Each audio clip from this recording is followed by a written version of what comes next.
You ever notice how some people walk into your life and everything feels heavy almost immediately? Like the air changes. Conversations feel draining. You start doubting yourself more. You overthink what you say. You apologize even when you did nothing wrong. And one day, usually late at night, when the noise finally quiets down, you ask yourself a question you never wanted to ask.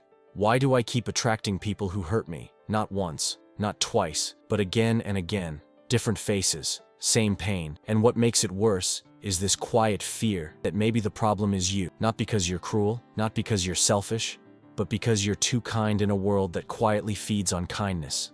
Most people think toxic relationships come from bad luck, from choosing the wrong people, from being too trusting. But that's not the full truth. The truth is much quieter and much harder to face. There is a silent habit inside you that has nothing to do with who you meet and everything to do with what you tolerate. You probably didn't even realize you were doing it. It usually starts early. You learn that keeping the peace matters more than speaking your truth. You learn that being easy to deal with gets you love. You learn that your needs can wait, that your feelings are too much, that asking for more might push people away. So you adapt. You become understanding.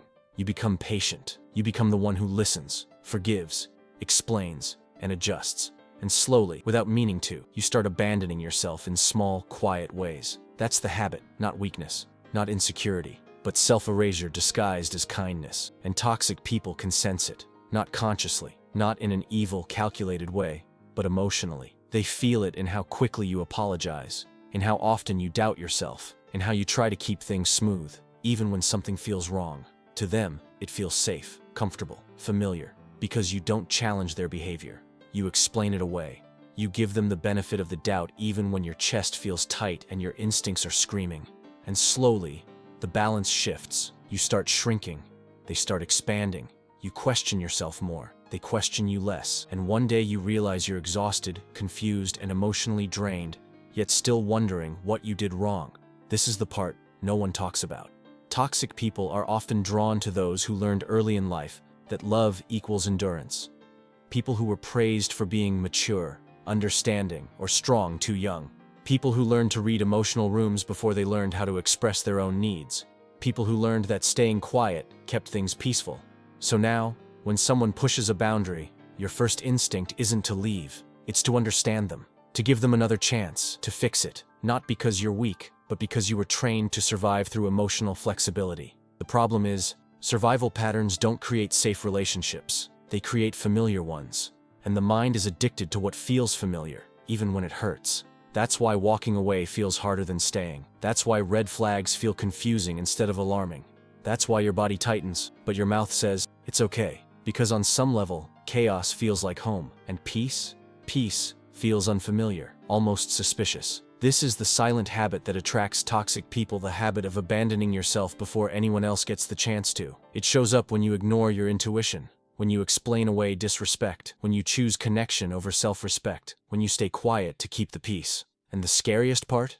You don't even realize you're doing it. You just feel tired, emotionally drained, unseen, and somehow responsible for everyone else's feelings. Until one day, something breaks. Not loudly, not dramatically. Just a quiet moment where you realize, I can't keep doing this to myself.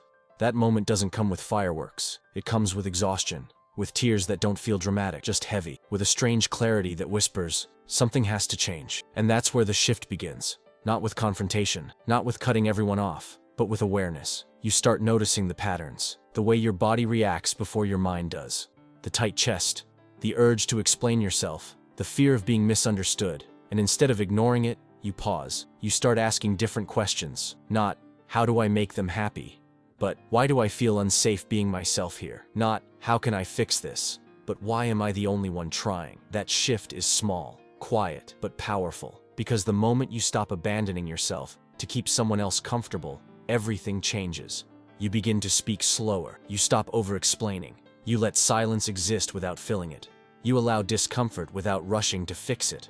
And something interesting happens. People who relied on your self-abandonment start to feel uncomfortable. Some pull away, some get defensive, some disappear completely. And that can hurt, but it's also the moment you start attracting something different. Healthier connections, calmer energy, people who don't need you to shrink for them to feel secure. Because when you stop betraying yourself, you stop advertising yourself as someone who can be used. And here's the truth no one tells you. You don't need to become colder. You don't need to become harder. You don't need to change who you are. You just need to stop sacrificing your inner peace for emotional approval. That's it. The moment you choose honesty over harmony, presence over performance, self-respect over acceptance, everything shifts. The right people don't require you to disappear. They don't make you feel guilty for having boundaries. They don't drain you and call it love. They feel calm, safe, mutual. And the more you choose yourself, gently, consistently, the less room there is for anyone who thrives on your silence. Because the truth is, you were never attracting toxic people. You were tolerating them. And the moment you stop doing that, your life starts to feel lighter, not perfect, not effortless, but real, grounded, yours. And that's where healing actually begins.